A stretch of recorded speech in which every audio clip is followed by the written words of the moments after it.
Hello people, ఈరోజు వీడియోలో చేపల వేపుడుని ఎలా తయారు చేసుకుంటారో చూపిస్తాను. Let's get into the video. ముందుగా చేపలను కడిగి పెట్టుకొని అందులో సరిపడా ఉప్పు, పసుపు, కారం, అల్లం వెల్లుల్లి పేస్ట్ వేసి అండ్ కొంచెం నిమ్మరసం వేసి బాగా కలిపేసుకోవాలనమాట. ఆ ముద్ద అంతా చేపలకి పట్టేటట్టు కలిపేసుకొని ఒక 15 మినిట్స్ అలాగా మ్యారినేట్ చేసి ఉంచుకోవాలి. అండ్ ఫైనల్‌గా ధనియాలు, జీలకర్ర పొడి కూడా వేయాలనమాట.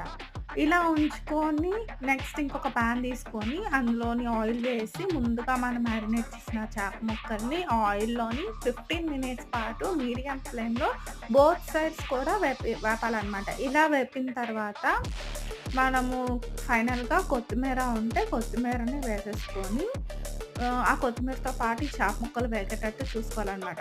ఇలా వేగిన తర్వాత స్టవ్ ఆఫ్ చేసుకొని సర్వ్ చేసుకొని తింటే టేస్ట్ అయితే చాలా అంటే చాలా యమ్మీగా ఉంటుంది.